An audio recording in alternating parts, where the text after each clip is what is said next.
ಕರ್ತನ ಪರಿಶುದ್ಧ ನಾಮಕ್ಕೆ ಸ್ತೋತ್ರವಾಗಲಿ. ಕರ್ತನ ಸನ್ನಿಧಾನದಲ್ಲಿ ಬೆಳಗಿನ ಜಾವದಲ್ಲಿ ಮುಂಜಾವಿನ ಪ್ರಾರ್ಥನೆಯಲ್ಲಿ ಸೇರಿ ಬರುವುದಕ್ಕೆ ಕರ್ತನು ಕೊಟ್ಟಂತ ಕೃಪೆಗಾಗಿ ಕರ್ತನಿಗೆ ಸ್ತೋತ್ರ, ಕರ್ತನಿಗೆ ಮಹಿಮೆ ಉಂಟಾಗುವುದಾಗಲಿ. Hallelujah, hallelujah, hallelujah. ಕರ್ತನ ಸನ್ನಿಧಾನ ನಮ್ಮನ್ನು ನಾವು ಕರ್ತನ ಕರಗಳಿಗೆ ಸಮರ್ಪಿಸೋಣ. ಈ ಬೆಳಗಿನ ಜಾವದಲ್ಲಿ ಸೇರಿ ಬರುವುದಕ್ಕೆ ಕರ್ತನು ಕೊಟ್ಟಂತ ಕೃಪೆಗಾಗಿ ಸ್ತೋತ್ರ. ಕರ್ತನು ಒಳ್ಳೆಯವನಾಗಿದ್ದಾನೆ, ಒಳ್ಳೆಯದನ್ನೇ ಮಾಡುವ ದೇವರಾಗಿದ್ದಾನೆ. ಹಲ್ಲೆಲೂಯ. ಅದಕ್ಕೆ ಕರ್ತನ ಸನ್ನಿಧಿಯಲ್ಲಿ ನಮ್ಮನ್ನು ನಾವು ಕರ್ತನ ಕರಗಳಿಗೆ ಸಮರ್ಪಿಸೋಣ. ಇವತ್ತಿನ ದಿವಸ ಒಂದು ಹೊಸ ವಾಕ್ಯವನ್ನು, ಹೊಸ ಟಾಪಿಕನ್ನು ಟಚ್ ಮಾಡಲಿಕ್ಕೆ ಹೋಗ್ತಾ ಇದ್ದೇವೆ. ನಾವು ಸತ್ಯವೇದದಲ್ಲಿ ಕೆಲವು ಸೇವಕರನ್ನು ನಾವು ನೋಡ್ತಾ ಇದ್ದೇವೆ. ಈ ಸೇವಕರಿದ್ದಾರಲ್ಲ, ಈ ಕೆಲವು ಸೇವಕರಿದ್ದಾರಲ್ಲ, ಇದು ವೆರಿ ಇಂಟೆಲಿಜೆಂಟ್ ಸೇವಕರವರು. ಕರ್ತನ ಸನ್ನಿಧಾನದಲ್ಲಿ ಕರ್ತನ ಆತ್ಮಿಕವಾಗಿ ಬಹಳ ಬುದ್ಧಿವಂತಿಕೆ ಇಡುವಂಥ ಸೇವಕರು ಇವರು.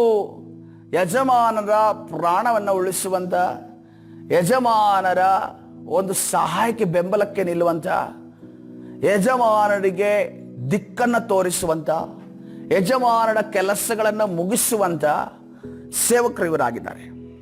ಆ ಸೇವಕರುಗಳು ಒಬ್ಬೊಬ್ಬರನ್ನ, ಅವರ ಜೀವಿತವನ್ನು ನಾವು ಕಲಿತುಕೊಳ್ಳೋಣ. ಅದರ ಮುಖಾಂತರವಾಗಿ ನಾವು ಹೇಗೆ ದೇವರಿಗೆ ನಂಬಿಗಸ್ತರಾಗಿ ನಡೆಯಬೇಕು, ಅದೇ ರೀತಿಯಲ್ಲಿ ಮನುಷ್ಯರಿಗೆ ನಮಗೆ ಕೊಟ್ಟಂತ ಅಧಿಕಾರಿಗಳಾಗಿರ್ಬೋದು, ಇವತ್ತಿನ ದಿವಸ ಉದ್ಯೋಗದ ಸ್ಥಳದಲ್ಲಿ ಅಧಿಕಾರಿಗಳದ್ದು, ಇವತ್ತಿನ ನಮಗೆ ಕೊಟ್ಟಿರುವಂಥ ಸೇವಕರಾಗಿರ್ಬೋದು, ಅವರ ಕೈಯಡಿಯಲ್ಲಿ ನಾವು ಯಾವ ರೀತಿಯಲ್ಲಿ ನಂಬಿಕಸ್ಥರಾಗಿ ನಡೆಯೋದು ಅನ್ನೋದನ್ನು ಇವತ್ತಿನ ದಿವಸ ನಾವು ಕಲಿತುಕೊಳ್ಳೋಣ. ಮೊದಲನೇ ಸೇವಕ ಯಾರಾಗಿರ್ಬೋದು ನಾನು ತೆಗೆದುಕೊಂಡಿರೋದು? ಗೆಸ್ ಮಾಡ್ರಿ, ನೋಡೋಣ. ಗೆಸ್ ಮಾಡ್ರಿ, ಒಂಚೂರು ತಲೆಗೆ ಒಂಚೂರು ವರ್ಕ್ ಕೊಡೋಣ. ಈಗ ಐಡಲ್ ಆಗಿತ್ತು, ಮಲಗಿತ್ತು, ರೆಸ್ಟ್ ಆಗಿತ್ತು, ಈಗ ಸ್ವಲ್ಪ ಆಕ್ಟಿವ್ ಆಗಿದೆ.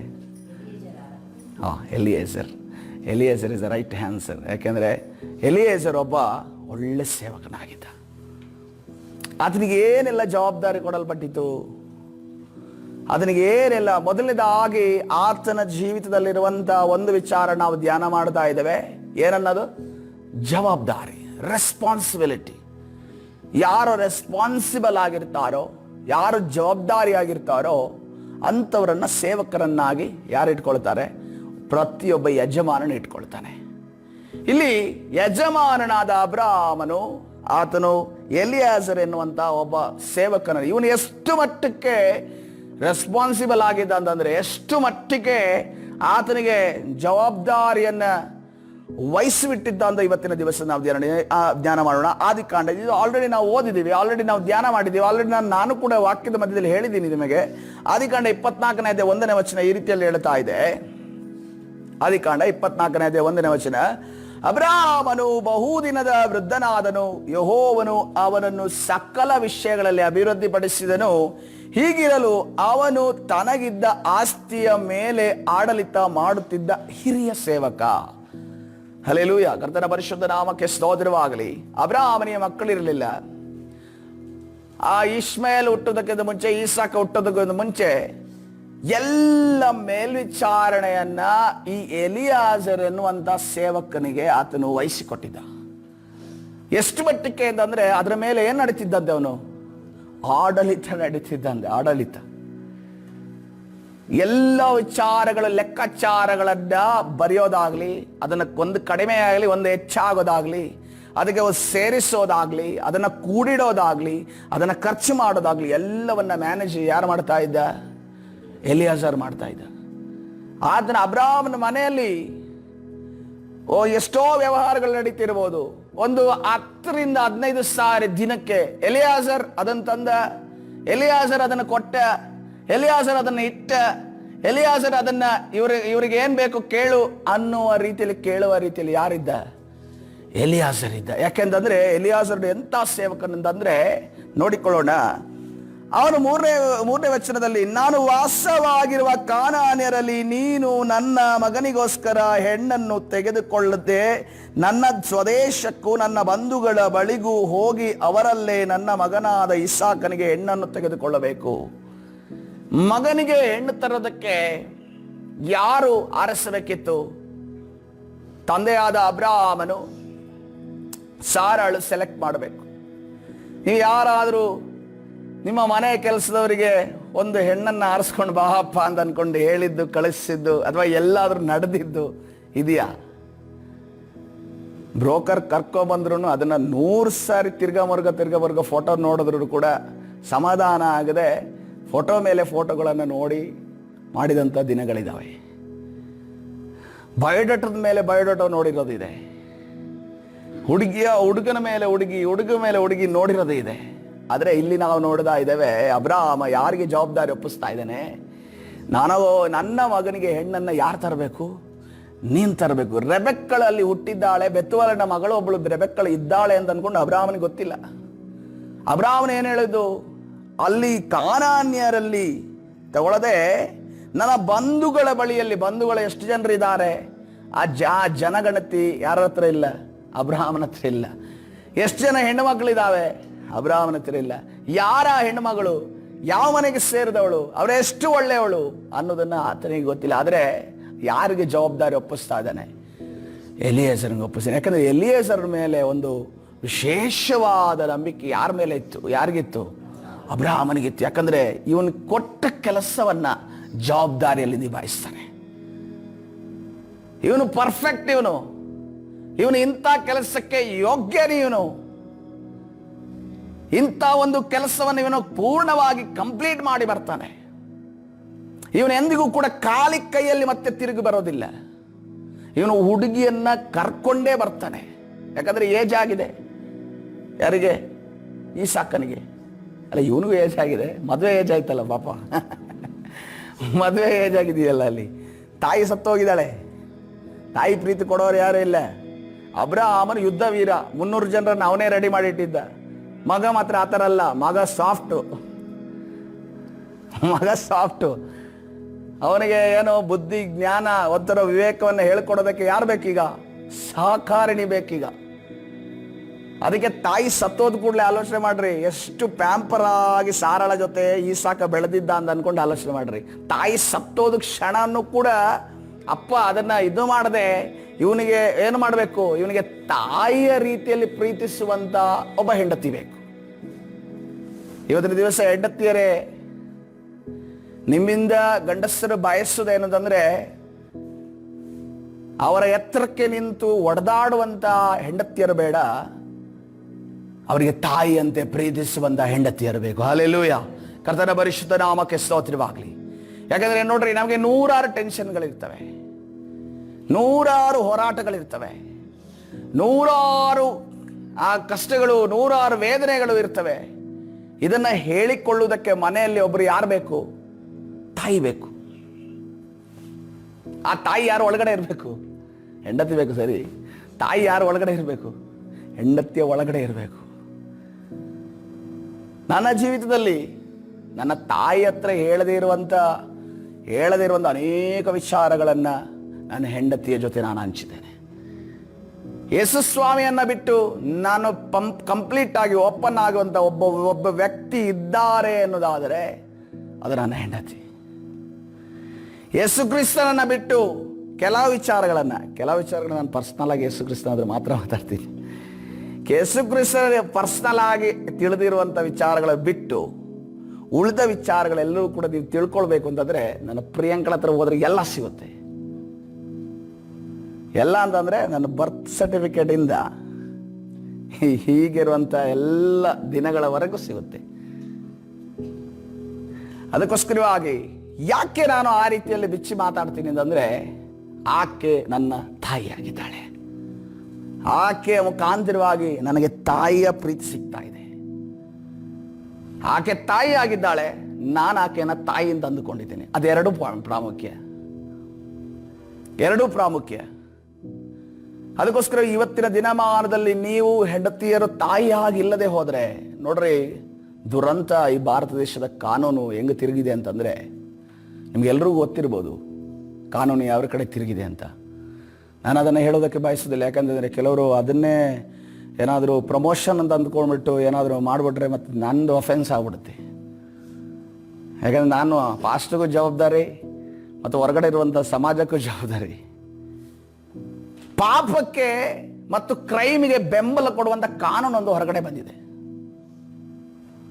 ಪಾಪಕ್ಕೆ ಮತ್ತು ಕ್ರೈಮಿಗೆ ಬೆಂಬಲ ಕೊಡುವಂಥ ಕಾನೂನು ಹೊರಗಡೆ ನೀವೇ ಸರ್ಚ್ ಮಾಡ್ರಿ. ನನ್ನದ್ರೆ ಪರ್ಸನಲ್ ಆಗಿ ಕೇಳ್ರಿ, ನಾನು ಹೇಳ್ತೀನಿ. ಅದಾಗಿರೋದ್ರಿಂದ ಇವತ್ತಿನ ದಿವಸ ಕುಟುಂಬ ಜೀವಿತ ಒಡೆದು ಹೋಗ್ತಾ ಇದೆ. ಯಾಕೆ ಒಡೆದು ಹೋಗ್ತಾ ಇದೆ? ನಿನ್ನ ಗಂಡನ ಜೊತೆ ನೀನು ತಾಯಿಯ ಜೀತಿಯಲ್ಲಿಲ್ಲ, ಅವನು ನಿನ್ನನ್ನು ತಾಯಿ ಅಂತ ಅಂದುಕೊಳ್ಳಿಲ್ಲ. ಸೊ ಮಧ್ಯದಲ್ಲಿ ಯಾವುದೇ ಅಂಡರ್ಸ್ಟ್ಯಾಂಡಿಂಗ್ ಇಲ್ಲ, ಒಂದು ಶೇರಿಂಗ್ ಇಲ್ಲ ಎಂದು ನಾವು ನೋಡ್ತೇವೆ. ಇವತ್ತಿನ ದಿವಸ ನಾವು ಕುಟುಂಬವನ್ನು ನಾವು ಉಳಿಸಬೇಕಾದ್ರೆ ಕಾನೂನು ನಮಗೆ ಬೆಂಬಲವಾಗಿಲ್ಲ ಪ್ರಿಯರೇ. ಕಾನೂನು ನಮಗೆ ಸಪೋರ್ಟ್ ಆಗಿಲ್ಲ. ನಾವು ಉಳಿಸ್ಬೇಕು ಅಂತಂದ್ರೆ ಸತ್ಯವೇದ ಮಾತ್ರವೇ ನಮಗೆ ಸಪೋರ್ಟ್ ಆಗಿದೆ. ಹಲ್ಲೆಲೂಯ. ಯಾಕಂದ್ರೆ ಸತ್ಯವೇದ ನಮ್ಮನ್ನ ಎಚ್ಚರಿಸುತ್ತೆ. ಒಂದೇ ಒಂದು ಹೆಂಡತಿಯನ್ನ ಮಾಡಿಕೊಳ್ಳಬೇಕು ಅಂತ ಅನ್ಕೊಂಡು ಎಚ್ಚರಿಸುತ್ತದೆ. ಉಳಿದ ಎಲ್ಲ ಗ್ರಂಥಗಳು ಎಚ್ಚರಿಸೋದಿಲ್ಲ. ಯಾಕೆ ಹೇಳ್ರಿ? ಅವರೇ 10-15-16 ಸಾವಿರ ಇಟ್ಕೊಂಡಿದ್ದಾರೆ. 2-3-16 ಸಾವಿರ ಎಲ್ಲ ಇಟ್ಕೊಂಡ್ಮೇಲೆ ಅವ್ರನ್ನ ಹಿಂಬಾಲಿಸೋರು ಇನ್ನೇನು ಮಾಡ್ತಾರೆ ಅಲ್ವಾ? ಸೊ ಅದಕ್ಕೋಸ್ಕರವಾಗಿ ಸತ್ಯವೇದ ಮಾತ್ರವೇ ನಮ್ಮನ್ನ ಭಯಭಕ್ತಿಯಿಂದ ಆ ವಿಚಾರದಲ್ಲಿ ನಡೆಸ್ತಾ ಇದೆ. ಅದಕ್ಕೋಸ್ಕರ ನಿಮ್ಮ ಗಂಡಂದಿರಿಗೋಸ್ಕರ ಹೆಂಡತಿರಿಗೋಸ್ಕರ ಪ್ರಾರ್ಥನೆ ಮಾಡ್ರಿ ಪ್ರಿಯರೇ. ಮತ್ತೆ ಈ ಕಾನೂನು ಇದೆಯಲ್ಲ, ಇದು ಒಳ್ಳೆಯ ರೀತಿಯ ಕಾನೂನಲ್ಲ. ಇದು ಒಳ್ಳೆಯ ರೀತಿಯಲ್ಲಿ ಸಾಗ್ತಾ ಇಲ್ಲ. ನಾವಿದಕ್ಕೋಸ್ಕರ ಬಲವಾಗಿ ನಾವು ಪ್ರಾರ್ಥನೆ ಮಾಡಬೇಕಾಗಿದೆ. ಈ ಕಾನೂನು ರದ್ದುಪಡಿಸುವುದಾಗ್ಲಿ, ಈ ಕಾನೂನು ವಿಸರ್ಜನೆ ಆಗುವುದಾಗ್ಲಿ. ಯಾಕೆಂತಂದ್ರೆ ಈ ಕಾನೂನಿಂದ ನಮ್ಮ ಭಾರತದ ಸಂಸ್ಕೃತಿ ಹಾಳಾಗ್ತಾ ಇದೆ. ಯಾಕಂದ್ರೆ ನೋಡ್ರಿ, ಹೊರಗಡೆ ದೇಶದಲ್ಲಿ ಈ ವೈವಾಹಿಕ ಜೀವಿತಕ್ಕೆ ಏನು ಯಾವುದೇ ರೀತಿಯ ಒಂದು ಅರ್ಥ ಇಲ್ಲ. ಯಾಕಂದ್ರೆ ಅವರು ಬಟ್ಟೆ ಬದಲಾಯಿಸಿದ ರೀತಿಯಲ್ಲಿ ಡಿವೋರ್ಸ್ ಕೊಡ್ತಾರೆ, ಬಟ್ಟೆ ಬದಲಾಯಿಸಿದ ರೀತಿಯಲ್ಲಿ ಹೆಂಡತಿಯನ್ನ ಮಾಡಿಕೊಂಡು 3-4 ಸ್ಟೆಪ್ಪು ಎಲ್ಲ ಮಾಡಿಬಿಡ್ತಾರೆ. ಆದರೆ ನಮ್ಮ ಭಾರತ ದೇಶದಲ್ಲಿ ಒಂದು ಸಂಸ್ಕೃತಿ ಇದೆ. ಏನಂತಂದ್ರೆ ಒಬ್ಬನಿಗೆ ಒಬ್ಬಳೇ ಹೆಂಡತಿ, ಒಬ್ಬಳಿಗೆ ಒಂದೇ ಗಂಡ ಅನ್ನೋ ಒಂದು ಸಂಸ್ಕೃತಿ ಈಗಲೂ ಕೂಡ ಜೀವಂತ ಇದೆ. ಆದರೆ ಅದನ್ನು ಸಂಪೂರ್ಣವಾಗಿ ಸಾಯಿಸುವುದಕ್ಕೆ ಸೈತಾನನು ಈ ಭಾರತ ದೇಶದಲ್ಲಿ ಕಾರ್ಯ ಮಾಡ್ತಾ ಇದ್ದಾರೆ. ಇದಕ್ಕೆ ನಾವು ಅವಕಾಶವನ್ನು ಕೊಡಬಾರದು ಪ್ರಿಯರೇ. ಹಲ್ಲೆಲೂಯಾ. ಇದು ನಡೀತಿರೋದು ಕೇವಲ ಮನುಷ್ಯನ ಮುಖಾಂತರವಲ್ಲ, ಕಣ್ಣಿಗೆ ಕಾಣದ ಶಕ್ತಿಗಳಿಂದ ಕಾರ್ಯ ನಡೀತಿದೆ. ಭಾರತ ದೇಶದಲ್ಲಿ ಪಾಪವು ಹೆಚ್ಚುವುದಕ್ಕೆ ಕಾರಣವನ್ನ ಕೊಡುವುದಕ್ಕೆ ಈಗಲೇ ವಿಪರೀತವಾಗಿದೆ. ಇನ್ನು ಈ ರೀತಿಯ ಕಾನೂನುಗಳು ಬಂದ್ರೆ ಮನುಷ್ಯ ಎಲ್ಲಿ ಉಳಿತಾನೆ? ಸಂಬಂಧಗಳು ಎಲ್ಲಿ ಉಳಿಯುತ್ತೆ? ಕುಟುಂಬಗಳು ಎಲ್ಲಿ ಉಳಿಯುತ್ತೆ ಪ್ರಿಯರೇ? ಕುಟುಂಬಗಳು ಎಲ್ಲಿ ಉಳಿಯುತ್ತೆ? ಪೊಲೀಸ್ ಸ್ಟೇಷನ್ ಅಲ್ಲಿ ಹೋದ್ರೆ ನಮ್ಗೆ ನ್ಯಾಯ ಸಿಗುತ್ತಾ? ಸಿಗಲ್ಲ. ಕಾನೂನೇ ಈ ರೀತಿಯಲ್ಲಿ ಹೊರಪಡಿಸಿದ ಮೇಲೆ ಏನ್ ಸಿಗುತ್ತೆ? ಯಾರ ಕಣ್ಣೀರು ಯಾರು ಕೇಳ್ತಾರೆ? ಮಕ್ಕಳ ಕಣ್ಣೀರು ಯಾರು ಕೇಳ್ತಾರೆ? ಮಕ್ಕಳು ಅನಾಥರಾದ್ರೆ ಯಾರು ಕೇಳ್ತಾರೆ? ಹೆಂಡತಿಯರ ಕಣ್ಣೀರು ಯಾರು ಕೇಳ್ತಾರೆ? ಅಥವಾ ಗಂಡಂದ್ರ ಕಣ್ಣೀರು ಯಾರು ಕೇಳ್ತಾರೆ? ಕರ್ತನ ಸನ್ನಿಧಾನದಲ್ಲಿ ಈ ಸಮಯದಲ್ಲಿ ನಾವು ಜವಾಬ್ದಾರಿ ಉಳ್ಳವರಾಗಿ ನಾವು ಪ್ರಾರ್ಥನೆ ಮಾಡಬೇಕಾಗಿದೆ. ಹಲ್ಲೆಲೂಯಾ. ಕರ್ತನ ಪರಿಶುದ್ಧ ನಾಮಕ್ಕೆ ಸ್ತೋತ್ರವಾಗಲಿ. ಇಲ್ಲಿ ಹೆಣ್ಣನ್ನು ತೆಗೆದುಕೊಳ್ಳುವುದಕ್ಕೆ ಜವಾಬ್ದಾರಿಯನ್ನು ಯಾರು ವಹಿಸಿಕೊಡ್ತಾರೆ? ಯಾರಿಗೆ? ಈ ಎಲಿಯೇಜರನಿಗೆ ಕೊಡ್ತಾರೆ. ಅಂದ್ರೆ ಇಂಥ ಪ್ರಾಮುಖ್ಯವಾದ ತನ್ನ ಮಗನ ಜೀವಿತದಲ್ಲಿ ನಿರ್ಧಾರವನ್ನು ತೆಗೆದುಕೊಳ್ಳುವುದಕ್ಕೋಸ್ಕರವಾಗಿಯೂ ಕೂಡ ಜವಾಬ್ದಾರಿಯನ್ನು ಯಾರು ಕೊಟ್ಟು ಕಳಿಸ್ತಾ ಇದ್ದಾರೆ? ಈ ಎಲಿಯೇಜರನಿಗೆ ಕಳಿಸ್ತಾ ಇದ್ದಾರೆ. ಇನ್ನೇನು ಜವಾಬ್ದಾರಿ ನಿಮಗೆ ಕೊಟ್ಟಿದ್ದಾರೆ? 10ನೇ ವಚನಕ್ಕೆ ಬರೋಣ. ತರುವಾಯ ಆ ಸೇವಕನು ಇದು ನಿಮಗೆ ಉಪಯೋಗವಾಗ್ತಾ ಇದೆಯಾ? ನನಗೆ ಸುಮ್ಮನೆ ಯಾವುದೇ ರೀತಿಯಲ್ಲಿ ಗಾಳಿಗೆ ಗುಂಡು ಹೊಡೆಯೋಕೆ ಇಷ್ಟ ಇಲ್ಲ. ಗುಂಡು ಹೊಡೆದ್ಮೇಲೆ ಯಾರಿಗಾದ್ರೂ ಬೀಳ್ಬೇಕದು.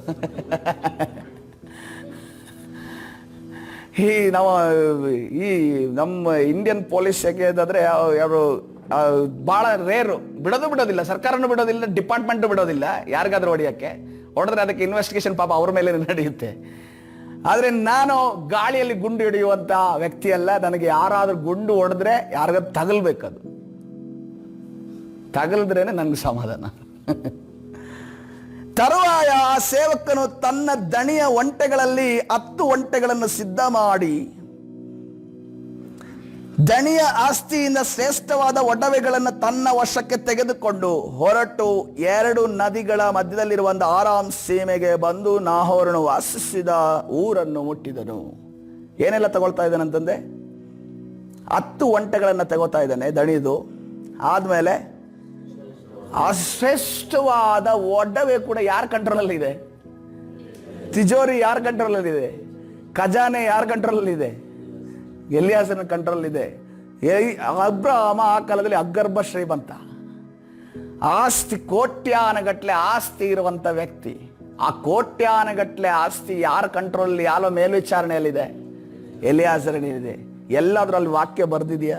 ಎಲಿಯಾಜರ ಅದು ತೆಗೆಯುವಾಗ ಒಂದನ್ನು ಜೇಬಿಗೆ ಇಟ್ಕೊಂಡ ನನಗೆ ಬರ್ದಿದ್ಯಾ?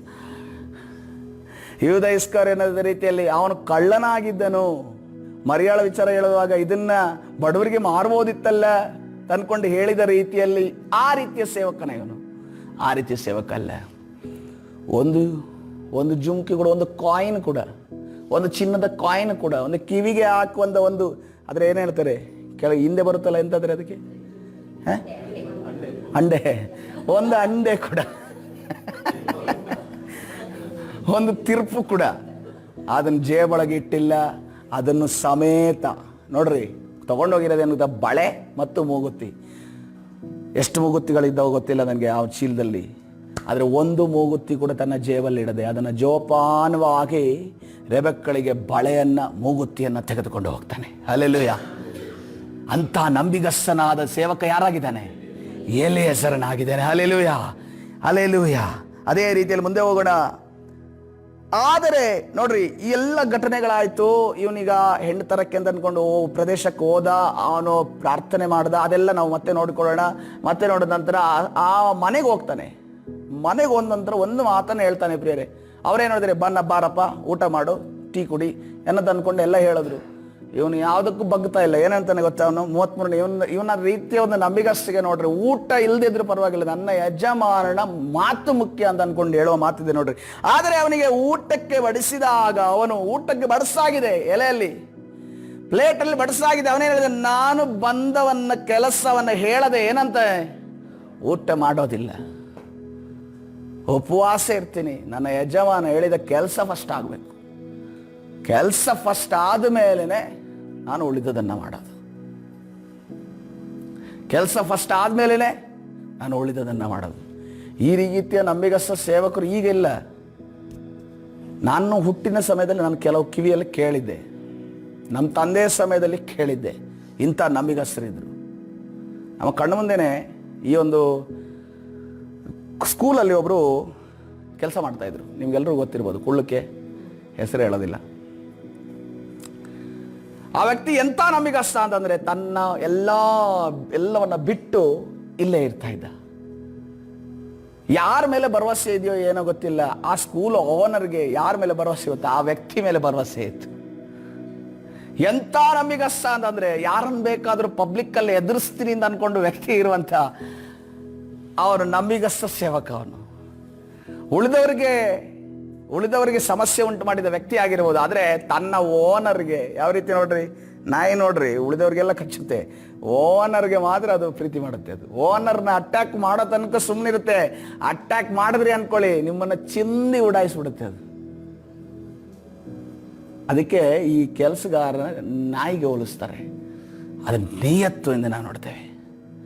ಅದಕ್ಕಿರೋದು ನಿಯತ್ತು ಬೇರೆಯವ್ರಿಗಿಲ್ಲ ಅಂತ ನೋಡಿದ್ವಿ. ಇವತ್ತು ನಾವು ಪಿಶಿಮಿ ಮತ್ತು ಇದನ್ನ ಪಪ್ಪಲನ್ನ ಇಲ್ಲಿ ಬಿಟ್ಟು ಹೋಗಿದ್ವಿ. ಒಂದು ವೇಳೆ ನಾವು ಬೆಕ್ಕು ಬಿಟ್ಟು ನಾಯಿ ಸಾಕಿದ್ದಿದ್ದರೆ ನಾವು ಹೋಗಕ್ಕಾಗ್ತಾ ಇತ್ತಾ, ಬರೋಕ್ಕಾಗ್ತಾ ಇತ್ತಾ? ಇಲ್ಲಿ ಇಡೀ ಏರಿಯಾ ಒಂದಾಗಿರೋದು, ಎರಡು ಸೇರ್ಕೊಂಡು ಏರಿಯಾ ಒಂದೋಗಿರೋದು. ಆದರೆ ಬೆಕ್ಕಿಗೆ ನೋಡ್ರಿ, ಅದಕ್ಕೆ ಆಹಾರ ಕೊಟ್ಟರೆ ಸಾಕು, ಟೈಮ್ ಬಿದ್ದರೆ ಸಾಕು. ನೀವೆಲ್ಲಾದ್ರೂ ಹೋಗಿ ಏನಾದರೂ ಮಾಡ್ಕೊಂಬನ್ನಿ, ಎಲ್ಲಾದ್ರೂ ಇರಿ. ಈಗ ನೋಡಿ, ಅವ್ರಿಗೆ ಕೇಳ್ಕೊಡ್ರಿ ಯಾರು. ನಾನು ಅನ್ಕೊಂಡೆ, ನನ್ನ ಮಗನೋ ಬಂದ ಮೇಲೆ ಇವುಗಳ ಗತಿ ಹಿಂಗೆ ಆಗೋದು. ಅಲ್ಲಿ ತನಕ ಪಿಶಿಮಿ ಪಪ್ಪಲ ಅಂತ ಅನ್ಕೊಂಡು ಭಾರಿ ಓಡಾಡ್ತಾ ಇದ್ರು ತರ್ಕೊಂಡ್ರು. ಅವನೋ ಬಂದ ಮೇಲೆ ಕತೆ ಮುಗೀತು ಇವುಗಳದ್ದು. ಇರೋ ನೋಡೋರಿಲ್ಲ ಕೇಳೋರಿಲ್ಲ ಅನ್ನೋ ರೀತಿಯಲ್ಲಿ ಆಗುತ್ತೆ ಅಂತ ನನಗೆ ಗೊತ್ತಿತ್ತು. ಯಾಕಂತಂದರೆ ಅದನ್ನು ಈಗ ಬೇರೆ ಏನಾದರೂ ಕೂಡ ಎಮರ್ಜೆನ್ಸಿ ಕೇಸಿನಲ್ಲಿ ನಾನೇ ಹ್ಯಾಂಡಲ್ ಮಾಡಬೇಕು. ಅವ್ರು 3 ಜನ ಹ್ಯಾಂಡಲ್ ಮಾಡೋದಿಲ್ಲ. ಅವರು ಖಾಲಿ ಫುಡ್ಡನ್ನು ಕೊಡ್ತಾರೆ ಅಷ್ಟೇ. ಎಮರ್ಜೆನ್ಸಿ ಕೇಸ್ ಕುಯ್ಯೋದು, ಆದಮೇಲೆ ಏನಾದರೂ ಇದು ಮಾಡೋದು, ಹೊಲಿಯೋದು ಎಲ್ಲಾದರೂ ಇದ್ದರೆ ನಾವೇ ಹಿಡ್ಕೊಂಡು ಅದ್ರ ಜೊತೆ ಯುದ್ಧ ಮಾಡಬೇಕು. ಸೊ ಏನಾಗಿದೆ ಪರಿಸ್ಥಿತಿ ಅಂತಂದರೆ, ಈಗ ಅವುಗಳ ಪರಿಸ್ಥಿತಿ ಅನಾಥ ಭಾವ. ಈಗ ಅವು ಏನು ವಾಕ್ಯ ಓದ್ತವೆ ಗೊತ್ತಾ, ನನ್ನ ದೇವರು ನನ್ನನ್ನು ಅನಾಥರಾಗಿ ಬಿಡೋದಿಲ್ಲ ಅಂತ ಅಂದ್ಕೊಂಡು ಓದ್ತಾ ಇದ್ದೇವೆ. ಸೊ ಅದಕ್ಕೋಸ್ಕರ ನೋಡ್ರಿ, ನಾಯಿಗೆ ಹೋಲಿಸ್ತಾರೆ. ನಿಯತ್ತು ನಾಯಿಯ ರೀತಿಯಲ್ಲಿ ಇರಬೇಕು ನಮಗೆ. ಅಂದರೆ ಈಗಿನ ನಾಯಿ ಸ್ವಲ್ಪ ನಿಯತ್ತು ಕಡಿಮೆ. ಈಗಿನ ನಾಯಿಗಳಿಗೂ ನಿಯತ್ತು ಕಡಿಮೆ. ಯಾಕಂತಂದ್ರೆ ಯಾರು ಓನರ್ ಮನೇಲಿ ಇರ್ತವಿಲ್ಲ ಅವುಗಳಿಗೆ ಗೊತ್ತಾಗಿರುತ್ತೆ. ಏನು ಈಗ ಇಲ್ಲಿ ಈ ರೋಡಲ್ಲಿ ಒಬ್ಬ ಬೂಚ ಅಂತ ಇದ್ದಾನೆ, ಅವನು ಯಾರ್ಯಾರ ಮನೇಲಿ ಇರ್ತಾನೆ ಅವನಿಗೆ ಗೊತ್ತಿಲ್ಲ, ಅವನಿಗೆ ಗೊತ್ತಿರೋದಿಲ್ಲ. ಯಾರ್ಯಾರ ಮನೇಲಿ ಇರ್ತಾನೆ ಅಂತ ಗೊತ್ತಿರೋದಿಲ್ಲ. ಪಾಪ ಅವನಿಗೆ ಆಯಸ್ಸವನ್ನು ಹೆಚ್ಚಿಸೋದಕ್ಕೆ ಎಲ್ಲೆಲ್ಲೋ ಜೀವನ ಮಾಡ್ಕೊಂಡು, ಎಲ್ಲೆಲ್ಲೋ ತಿಂದ್ಕೊಂಡು, ಎಲ್ಲೆಲ್ಲೋ ಬದುಕ್ತಾ ಇದ್ದಾನೆ. ಅವ್ರ ಓನರ್ ಕೇರ್ ಮಾಡ್ತಾ ಇಲ್ಲ ಅವ್ರಿಗೆ. ಸೊ ಆ ರೀತಿ ನಾಯಿಗಳಿರ್ತವೆ. ಈಗಿನ ನಾಯಿಗಳನ್ನು ನಂಬಕ್ಕೂ ಆಗಲ್ಲ ಕೆಲವು ಸರಿ ನಿಯತ್ತು ಅಂತ ಅಂದ್ಕೊಂಡು. ಆದರೆ ಈ ನೋಡ್ರಿ, ನಮಗೆ ಇದರಿಂದ ಏನು ಪಾಠ ಸಿಗ್ತದೆ? ಈ ಎಲಿಯಾಜರ್ಗೆ ನಾವು ಇದು ಅಬ್ರಾಹ್ಮನ ಕೊಟ್ಟಿರುವಂಥ ರೆಸ್ಪಾನ್ಸಿಬಿಲಿಟಿ ಇದೆಯಲ್ಲ, ಈ ರೆಸ್ಪಾನ್ಸಿಬಿಲಿಟಿಯಿಂದ ನಮಗೇನು ಸಿಗುತ್ತೆ ಪಾಠ ಇವತ್ತು? ಮತ್ತಾಯನ ಸುವಾರ್ತೆ 25-21 ವಚನ, ದೇವರು ಒಬ್ಬ ನಂಬಿಗಸ್ತನಾದ ಆಳಲ್ಲಿ ಏನು ಬಯಸ್ತಾ ಇದ್ದಾನೆ? ಒಬ್ಬ ಜವಾಬ್ದಾರಿ ಉಳ್ಳಂತ ಯಾವ ಜವಾಬ್ದಾರಿನ ಬಯಸ್ತಾ ಇದ್ದಾನೆ? ಅವನ ದಣಿಯು ಬಲ ನಂಬಿಗಸ್ತನಾದ ಒಳ್ಳೆ ಆಳು ನೀನು, ಸ್ವಲ್ಪ ಕೆಲಸದಲ್ಲಿ ಏನಂತೆ ನಂಬಿಗಸ್ತನಾದಿ. ನಿನಗೆ ಕೊಟ್ಟಿರುವಂತ ಚಿಕ್ಕ ಕೆಲಸ, ನಿನಗೆ ಕೊಟ್ಟಿರುವಂತಹ ಚಿಕ್ಕ ಕೆಲಸ, ಈ ಸಭೆಯಲ್ಲಿ ಚಿಕ್ಕದ್ರಲ್ಲಿ ಚಿಕ್ಕ ಕೆಲಸ ಯಾವುದು? ಅದು ದೊಡ್ಡ ಕೆಲಸ. ಅದು ಒರೆಸಿದ್ರೆ ಗೊತ್ತಾಗುತ್ತೆ, ಗುಡಿಸಿದ್ರೆ ಗೊತ್ತಾಗುತ್ತೆ. ಅದು ದೊಡ್ಡ ಕೆಲಸ. ಅದು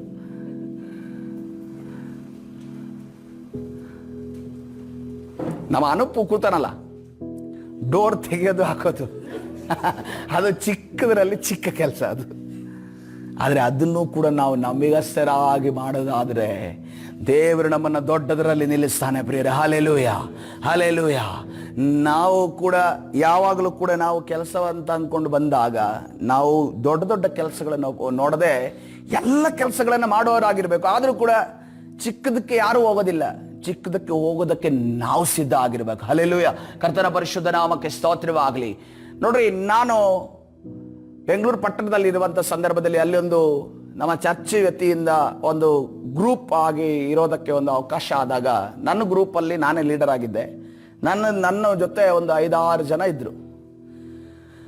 ಅಲ್ಲಿ ಶ್ರಮಾದಾನ ಅಂತ ಅಂದ್ಕೊಂಡು ಬೆಳಿಗ್ಗೆ ಮಾಡಿದ್ರು. ಶ್ರಮಾದಾನ ಅಂತಂದ್ರೆ ಏನಂತಂದ್ರೆ, ಬೆಳಿಗ್ಗೆ ಅಲ್ಲಿ ಸುತ್ತಲೂ ಇರುವಂಥ ಇದನ್ನೆಲ್ಲ ಶುಚಿ ಮಾಡೋದು, ಗುಡಿಸೋದು, ಒರೆಸೋದು ಎಲ್ಲ ಮಾಡೋದು. ಕೆಲವರೆಲ್ಲ ಫ್ಲೋರ್ ಒರೆಸ್ಬೇಕಿತ್ತು, ಗುಡಿಸ್ಬೇಕಿತ್ತು, ಕೆಲವರೆಲ್ಲ ಗಾರ್ಡನ್ ಕ್ಲೀನ್ ಮಾಡಬೇಕಿತ್ತು, ಕೆಲವರು ಹೋಗಿ ಟಾಯ್ಲೆಟ್ ಕ್ಲೀನ್ ಮಾಡಬೇಕಿತ್ತು. ಈಗ ಇದೆಲ್ಲ ಆಯಿತು. ನನಗೆ ಈಗ ಕೆಲಸ ಒಬ್ಬೊಬ್ಬರಿಗೆ ಅಸೈನ್ ಮಾಡಬೇಕು. ಎಲ್ಲವನ್ನ ಅಸೈನ್ ಮಾಡಿದೆ. ಒಬ್ಬ ಒರೆಸ್ಬೇಕು, ಒಬ್ಬ ಗುಡಿಸ್ಬೇಕು, ಒಬ್ಬ ಒರೆಸ್ಬೇಕು, ಇನ್ಸ್ಟ್ರೂಮೆಂಟ್ಸ್ ಒರೆಸ್ಬೇಕು, ಆದ ನಂತರ ಕೆಲವರು ಗಾರ್ಡನ್ ಕ್ಲೀನ್ ಮಾಡಬೇಕು, ಅಲ್ಲಿ ಗುಡಿಸ್ಬೇಕು, ಎಲ್ಲ ಆಯ್ತು. ಈಗ ಟಾಯ್ಲೆಟ್ ಕ್ಲೀನ್ ಯಾರು ಮಾಡ್ತಾರೆ? ಯಾವ ಬಾಯಲ್ಲಿ ಹೋಗಿ ನೀನು ಟಾಯ್ಲೆಟ್ ಕ್ಲೀನ್ ಮಾಡಪ್ಪ ಅಂತ ಅಂದ್ಕೊಂಡು ಹೇಳಬೇಕು?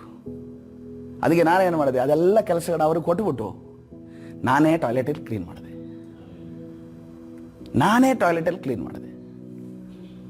ಯಾಕೆಂತಂದ್ರೆ ಅದನ್ನ ಇನ್ನೊಬ್ಬನಿಗೆ ಹೇಳಿದ್ರೆ ಅವನೇನು ಅನ್ಕೋತಾನೆ, ಓ ನನಗೆ ಟಾಯ್ಲೆಟ್ ಕ್ಲೀನ್ ಮಾಡಕ್ಕೆ ಕೊಟ್ಟುಬಿಟ್ರು, ಅವ್ರಿಗೆಲ್ಲ ಬೇರೆ ಕೆಲಸ ಕೊಟ್ಟಿದ್ದಾರೆ, ಆ ವಾಸನೆಯಲ್ಲಿ ಹೋಗಿ ನಾನು ಕೆಲಸ ಮಾಡಬೇಕಲ್ಲ.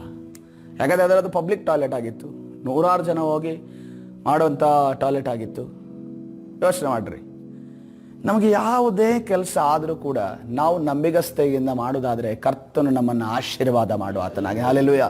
ನೀನು ಚಿಕ್ಕದಂದರೆ ಹೋಗಿ ಎಲ್ಲೆಲ್ಲಿ ಟಾಯ್ಲೆಟ್ ಇದೆ ಅಲ್ಲೆಲ್ಲಿ ತೊಳೆಯೋದಂತ ನಾನು ಹೇಳ್ತಾ ಇಲ್ಲ. ಆದರೆ ನಿಮಗೆ ಸಿಗುವಂಥ ಕೆಲಸಗಳಲ್ಲಿ ಯಾವುದು ಚಿಕ್ಕದಿದೆಯೋ ಅದನ್ನು ಇವ್ರು ಏನಂತಾರೆ, ಅವ್ರು ಏನಂತಾರೆ, ಇವ್ರು ಏನು ಆಲೋಚನೆ ಮಾಡ್ತಾರೆ, ಅಥವಾ ನನ್ನ ಫ್ಯೂಚರ್ ಬಗ್ಗೆ ಏನಾಗುತ್ತೆ ಅನ್ನೋದನ್ನು ಆಲೋಚನೆ ಮಾಡಿದೆ ನಾವು ಯಾವಾಗ ಚಿಕ್ಕದನ್ನು ತೆಗುತ್ತೇವೋ ದೇವರು ಅದರಲ್ಲಿ ನಮ್ಮನ್ನು ಆಶೀರ್ವಾದ ಮಾಡೋದು. ಅದಕ್ಕೆ ಅದನ್ನ ಹೇಳಿದ್ರೆ, ಸ್ವಲ್ಪ ಕೆಲಸದಲ್ಲಿ ನಂಬಿಗಸ್ತನಾಗಿದ್ದಾಗ ದೇವರು ಹೇಳ್ತಾನೆ, ದೊಡ್ಡ ಕೆಲಸದಲ್ಲಿ ನಿನ್ನನ್ನು ಇಡುತ್ತೇನೆ, ನಿನ್ನ ದಣಿಯ ಸೌಭಾಗ್ಯದಲ್ಲಿ ಸೇರು. ಹಲ್ಲೆಲೂಯಾ. ನೀನು ಚಿಕ್ಕ ಕೆಲಸವನ್ನು ನೀನು ನಂಬಿಗಸ್ತನ ಮಾಡಿದೆಯಲ್ಲ, ದಣಿಯ ಸೌಭಾಗ್ಯ ಏನು ಗೊತ್ತಾ? ಇಡೀ ಪರಲೋಕ. ಹಲ್ಲೆಲೂಯಾ.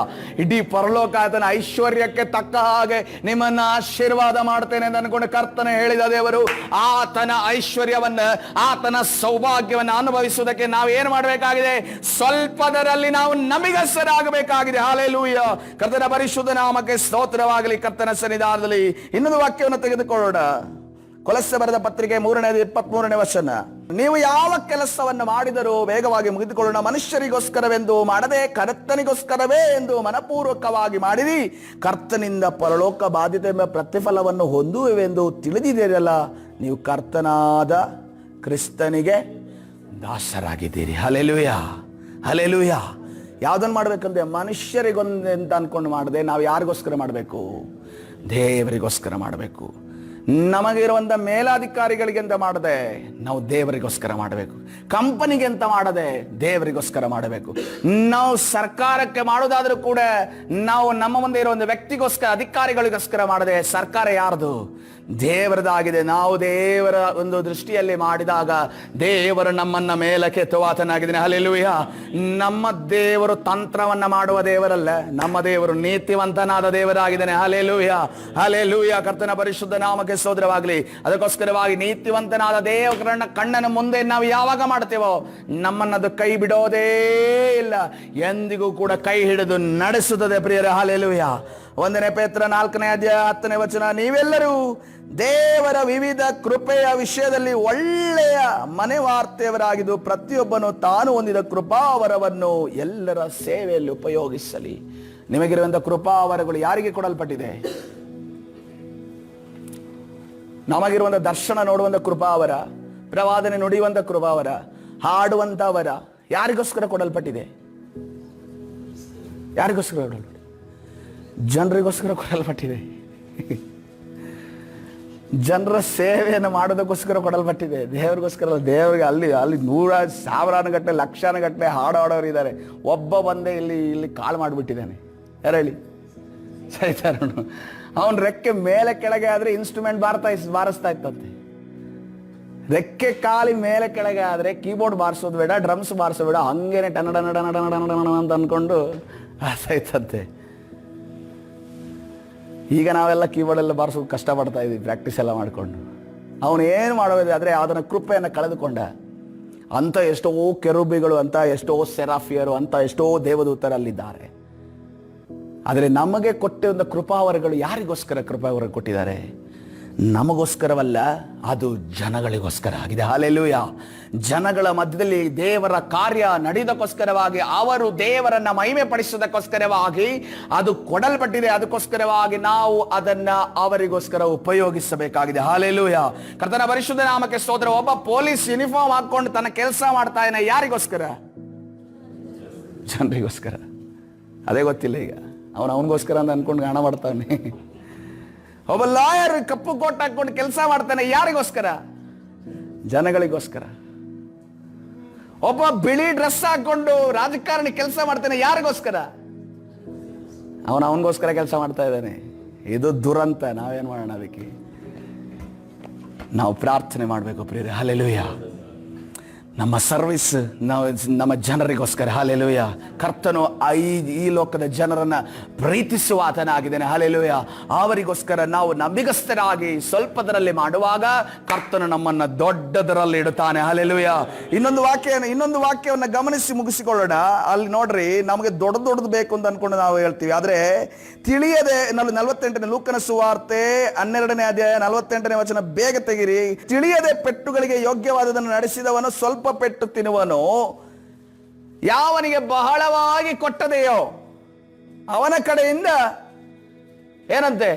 ಬಹಳವಾಗಿ ನಿರೀಕ್ಷಿಸಲ್ಪಡೋದು ಎಂದು ನೋಡ್ತೇವೆ.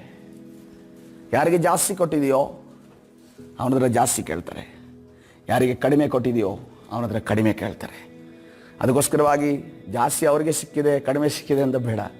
ಹಾಗೆ ಅದಕ್ಕೆ ಒಬ್ಬರು ಸೇವಕರು ಎಂಥ ಕ್ವಶನ್ ಕೇಳಿದ್ರು ಅಂತಂದರೆ, ಕೆಲವರು ಸೇವಕರು ಏನದು 1 ಲಕ್ಷ ಆತ್ಮ ಬೇಕು, 2 ಲಕ್ಷ, ಅದು ಅಷ್ಟೇ.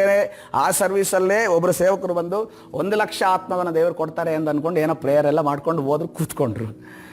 ಈ ಗೆಸ್ಟ್ ಸ್ಪೀಕರ್ ಬಂದರು, ಡೈರೆಕ್ಟಾಗಿ ಎಂಥ ಕ್ವಶನ್ ಕೇಳಿದ್ರೆ, ನಿನಗೆ 1 ಲಕ್ಷ ಆತ್ಮ ಬೇಕು ಅಂತ ಹೇಳ್ತೀಯಲ್ಲ, 1 ಲಕ್ಷ ಆತ್ಮದ ಹೆಸರನ್ನು ನೆನ್ಪಿಡೋದಕ್ಕೆ ನಿಂಗೆ ಸಾಧ್ಯನಾ ಅಂತ ಕೇಳಿದ್ರು. ಎಂಥ ಗನ್ನಿಟ್ಟು ಶೂಟ್ ಮಾಡಿದ್ರು ಅಂತಂದರೆ ಯಾರಿಗಾದ್ರೂ ನಡುಗೋಗ್ಬಿಡ್ಬೇಕು ಅನ್ನೋ ರೀತಿಯಲ್ಲಿ ಅವರು ಆವಾಗಷ್ಟೇ ಮಾತಾಡಿದ್ದಾರೆ. 1 ಲಕ್ಷ ಆತ್ಮನ ದೇವರು ಕೊಡ್ತಾರೆ. ಆ 1 ಲಕ್ಷ ಆತ್ಮ ನಿನಗೆ ಕೊಟ್ಟರೆ ಆ 1 ಲಕ್ಷ ಆತ್ಮದ ಹೆಸರು ನಿನಗೆ ಗೊತ್ತಿದೆಯಾ ಅಂತ ಅಂದ್ಕೊಂಡು ದೇವರೇನಾದರೂ ಆ ವ್ಯಕ್ತಿ ಹತ್ರ ಕೇಳಿದ್ರೆ ನೆನಪಿಡಕ್ಕಾಗುತ್ತಾ? ಮತ್ತೆ ಅವರಿಗೆಲ್ಲ ಪ್ರಾರ್ಥನೆ ಮಾಡಲಿಲ್ಲ ಅಂತಂದರೆ ಎಂಥ ಸೇವಕ ಆಯ್ತಲ್ಲ. ಅದಕ್ಕೋಸ್ಕರವಾಗಿ ದೇವರು ನಮಗೆ ಎಷ್ಟು ಕೊಟ್ಟಿದ್ದಾನೋ ಅಷ್ಟರಲ್ಲಿ ನಂಬಿಗಸ್ತರಾಗಿರೋಣ. ಅಷ್ಟರಲ್ಲಿ ಕರ್ತನು ನಮ್ಮನ್ನು ನಡೆಸಿದಾಗ ಪ್ರಾರ್ಥನೆ ಮಾಡಿಕೊಳ್ಳೋಣ. ಪರಿಶುದ್ಧನ ದೇವರ ನಾಮಕ್ಕೆ ಸ್ತೋತ್ರವಾಗಲಿ. ಈ ಬೆಳಗಿನ ಜಾವದಲ್ಲಿ ನಿನ್ನ ಸಾನ್ನಿಧ್ಯದಲ್ಲಿ ಬರುವುದಕ್ಕೆ ಕೊಟ್ಟಂತ ನಿನ್ನ ಮಹಾಕೃಪೆಗಾಗಿ ನಿನಗೆ ಸ್ತೋತ್ರ ಮಾಡ್ತೇವೆ. ನೀನು ತಾನೇ ನಮ್ಮನ್ನು ಆಶೀರ್ವದಿಸು, ಬಲಪಡಿಸು, ನಿನ್ನ ಪ್ರಸನ್ನತೆಯಿಂದ ತುಂಬು ಸ್ವಾಮಿ. ಕರ್ತನೇ ರಾಜ, ನಾವು ಜವಾಬ್ದಾರಿತರಾಗಿ ನಡೆಯುವಾಗ ನಮಗೆ ಸಹಾಯದಸ್ತವನ್ನು ಚಾಚು. ನಮ್ಮ ಜವಾಬ್ದಾರಿತವನ್ನು ಕರ್ತನೆ ರಾಜ, ನಮ್ಮ ಜವಾಬ್ದಾರಿಗಳಲ್ಲಿ ಕುಂದು ಕೊರತೆಗಳು ಇರುವುದಾದರೆ ನಮ್ಮನ್ನು ಕ್ಷಮಿಸು. ಇನ್ನು ಮುಂದೆ ಕರ್ತನೆ ನಾವು ಎಲಿಯೇಸರನ ರೀತಿಯಲ್ಲಿ ಒಬ್ಬ ಯಜಮಾನನಿಗೆ ಕರ್ತನೆ ಅದೇ ರೀತಿಯಲ್ಲಿ ನಿನಗೆ ಸ್ವಾಮಿ. ನಮ್ಮ ಸೇವಕರಿಗೆ ಕರ್ತನೆ, ನಾವು ಕರ್ತನೆ ಜವಾಬ್ದಾರಿತರಾಗಿ ನಡೆಯುವ ನಿನ್ನ ಕಾರ್ಯ ಮಾಡೋದಕ್ಕಾಗಿ ಸ್ತೋತ್ರ. ಅದಕ್ಕೆ ವಿರುದ್ಧವಾಗಿ ತಡೆ ಮಾಡುವಂತ ಎಲ್ಲ ಸೈತಾನನ ಕಾರ್ಯಗಳನ್ನು ನಜರೇತಿನ ಯೇಸುವಿನ ನಾಮದಲ್ಲಿ ಬಂಧಿಸಿ ಮುರಿದಾಗ್ತಾ ಇದ್ದೇವೆ. ನಿನ್ನ ಪರಿಶುದ್ಧ ರಕ್ತವನ್ನು ಪ್ರೋಕ್ಷಿಸ್ತೇನೆ. ಕರ್ತನಾದ ಯೇಸು ಸ್ವಾಮಿ ಸರ ಪ್ರಾರ್ಥಿಸಿ ಹೊಂದಿಕೊಳ್ತೇನೆ, ಜೀವವುಳ್ಳ ತಂದೆ. ಆಮೇನ್.